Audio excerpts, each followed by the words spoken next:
Como é que é? Olha, o brasileiro come mal. O brasileiro come mal. Tá? Alguns passam fome. Agora, é inaceitável um país tão rico como o nosso, com terras agricultáveis, água em abundância. Até o CML nordestino tem uma precipitação pluviométrica, né, maior do que Israel. E falei também na questão das PCHs, Pequena Central Hidrelétrica. Você leva 10 anos para conseguir uma licença e qualquer hectare de água produz de 10 a 15 toneladas de tilápia por ano. Então, um país aqui que a gente não sabe por que uma pequena parte passa fome e outros passam mal ainda.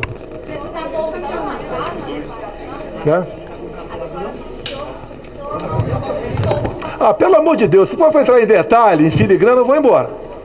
Eu não estou vendo ninguém magro aqui, tá certo? Temos problema alimentar no Brasil? Temos, não é culpa minha, vem de trás, estamos tentando resolver. O que tira o homem e a mulher da miséria é o conhecimento, não são bolsas e programas essencialistas. Nós temos que lutar nesse sentido, nessa linha, para dar dignidade ao homem e à mulher brasileira. Tá.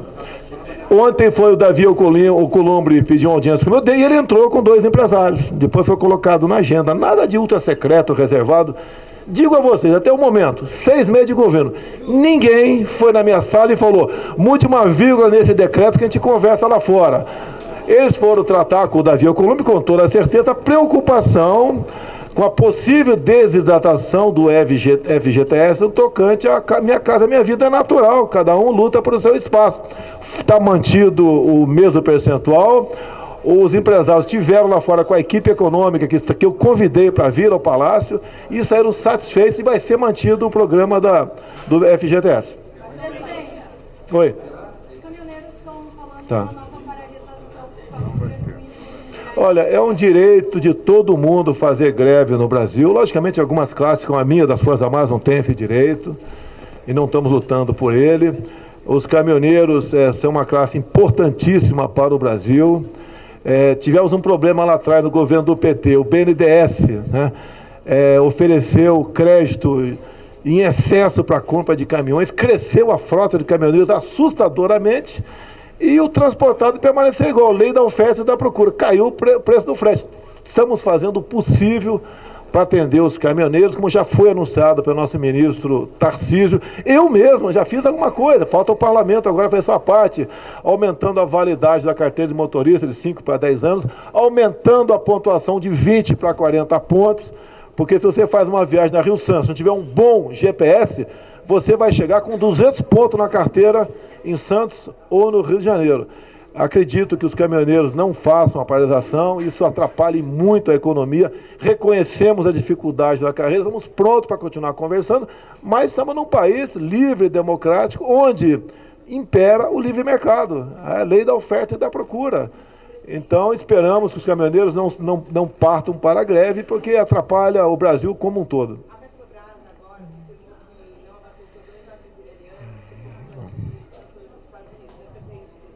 Existe esse problema. Os Estados Unidos, de forma unilateral, pelo que me consta, tem embargos levantados contra o Irã. As empresas brasileiras foram avisadas por nós desse problema e estão correndo o risco nesse sentido, e o mundo está aí. Tá? Eu, particularmente, estou me aproximando cada vez mais do Trump, fui recebido 2 vezes por ele. Ele é a primeira economia do mundo, ele é o segundo mercado econômico, e hoje abri, inclusive aos jornalistas internacionais estrangeiros, né, uns 20 presentes, que o Brasil está de braços abertos para fazermos acordos, parcerias para o bem dos nossos povos. O Brasil é um país que não tem conflito em lugar nenhum no mundo, graças a Deus, pretendemos manter nessa linha, mas entendemos que outros países têm problemas, e nós aqui temos que cuidar dos nossos em primeiro lugar. Olha, as propostas que estão na Câmara não são nossas. Na última reunião de ministros foi decidido que enviaremos uma proposta agora no início de agosto, onde vamos tratar dos tributos federais apenas. Ao longo dos meus 28 anos dentro da Câmara, quando se quis fazer uma reforma tributária, onde estaria União, Estados e municípios, não deu certo. Serve para palanque, para discurso, e não se chega a lugar não. Nós vamos fazer a nossa parte. E os estados e municípios que, porventura, acharem que a sua lei que trata desse assunto está equivocada ou pode ser aperfeiçoada para não atrapalhar a vida de quem produz, que o façam. É lógico que eu vou conversar. Matérias repetidas que apenas ajudam a fazer com que o nome do Brasil seja mal visto lá fora. Vou conversar com qualquer um que esteja abaixo da minha de comando, como o Teu falou com o ministro, onde acha a coisa publicada que não confere com a realidade, vai ser chamado para se explicar. Isso acontece, é a rotina. Toda semana, todo dia acontece isso daí. Como aconteceu na questão da Ancine. Olha, dinheiro público para fazer filme de Bruna Surfistinha? Não. Então o que eu fazer? Eu estou trazendo o pessoal do conforto do Leblon para o Rio de Janeiro, aqui para Brasília, e pretendemos sim mexer, deixar de ser uma agência e passar a ser uma secretaria subordinada a nós. Parabéns à esquerda no aparelhamento, né, não só de pessoas como de instituições. Você tem agência para tudo, com mandato eu não posso fazer nada, fico completamente amarrado no tocante a isso daí. Dinheiro público é para ser usado para o bem de todos, não é para uma minoria se locupletar, muitas vezes, sem generalizar, naquela função que esteja exercendo naquele momento. Ameaça, eu li a matéria da Veja, qualquer chefe de Estado, né, tem, logicamente, ter sua segurança e corre risco de ter a sua vida ceifada. A preocupação sempre vai existir.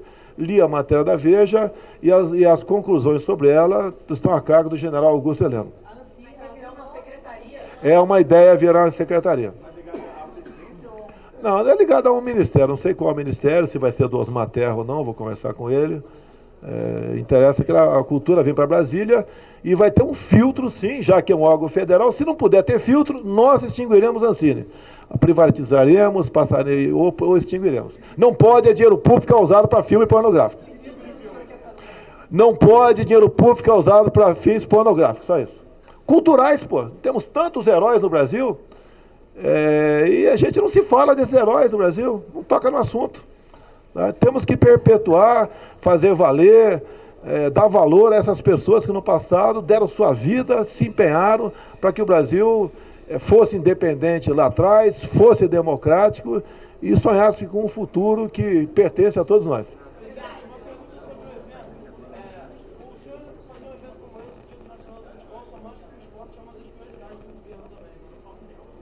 Qual é a consequência da pergunta? Tá, tudo bem. Eu sou esportista, fui atleta das Forças Armadas de pentatlo militar por 4 anos, quase entrei no profissional nos anos 60. Jogava bola também, Alexandre? No quartel todo mundo jogava bola. O esporte é importante, né? Nós temos que ter um corpo são para ter uma mente sã, tá certo? E o que for possível, é a ideia aqui do ministro Osmar, voltar o esporte para as escolas. Eu mesmo desenvolvi o esporte lá em Eldorado Paulista, no grupo, né? Depois no ginásio.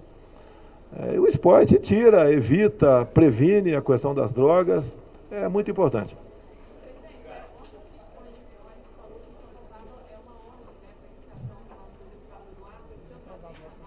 Não tem hoje, é decisão presidencial, que passa, obviamente, pelo Senado Federal. Isso pode acontecer. Pessoal, olha só, de tudo que já falei para vocês sobre Eduardo Bolsonaro, ele vai ser vitrine. Tu acha que eu ia botar uma pessoa que não tivesse competência para exercer uma nobre missão como essa? Você pode ver os últimos embaixadores do PT nos Estados Unidos. Me aponte uma ação deles favorável ao Brasil. Como tive Israel, o embaixador de Israel naquele momento do PT, foi para a Palestina para não conversar comigo. Então não podemos ter embaixador escolhido pelo critério ideológico para frequentar postos-chave no Brasil. Já está tudo certo. Não formalizamos ainda não. Tem um agreement, está certo? Já deve ter mandado ali isso é uma praxe, está num acordo, se não me engano, uma legislação aí de Viena. Nesse sentido, temos que fazer isso aí. Duvido, acho muito difícil ter um negativo para os Estados Unidos, e ele vai ser o nosso cartão de visita lá, sabe da tremenda responsabilidade que terá pela frente. Você pode ver, quando o tio de Santiago, que não foi reeleito federal em 2002, foi para Cuba, ninguém falou nada. para o Tito de Santiago, Cuba era um paraíso. Ele falou para descansar. Tanto é que engordou muito mais, né? Saiu mais pesado do que quando saiu daqui. O meu filho está indo para trabalhar nos Estados Unidos. Ele tem um relacionamento com vários países e não se exige isso. E não é nepotismo, segundo o Supremo Tribunal Federal. Falta a resposta dos Estados Unidos. Uma vez havendo a resposta, né? O Ernesto Araújo está fora do Brasil. A gente comunica ao Senado Federal para que seja marcar a data da sua sabatina. Eu converso com o Davi tô até desconfiado, falando comigo todo dia, pô, tá certo? Ontem, lógico que tenho conversado com ele, eu não vou ser, assim, não ter o devido cuidado para uma indicação tão importante como essa. Poxa, eu entro em campo para ganhar o jogo sempre, né? Eu acho que o Senado vai fazer uma boa sabatina e tenho certeza que será aprovado agora. Talvez haja o viés político por parte de alguns. Paciência, eu espero que ele seja aprovado. Agora, uma coisa. Eu posso hoje exonerar o Ernesto Araújo e botar meu filho ministro das Relações Exteriores. Posso ou não posso? Ele vai ter, sob sua ascendência, entre representações de embaixada, mais de 200 no Brasil.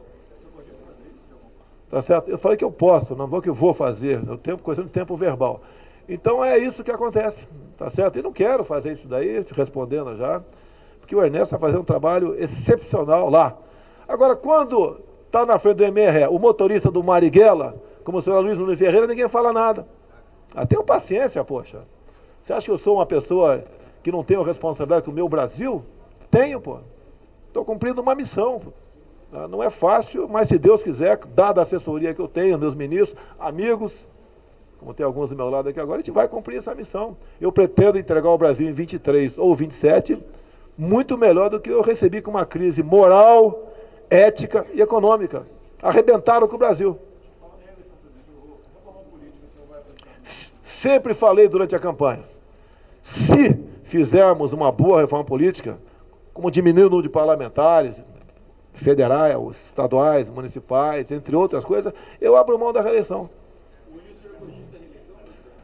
Cara, enquanto eu estou vivo, meu coração estiver batendo aqui, eu vou estar na política. A política aqui não sai da gente nunca, né? Eu me sinto, quantas vezes, um deputado federal.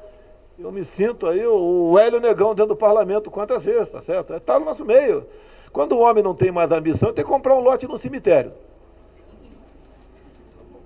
Valeu, pessoal. Obrigado aí.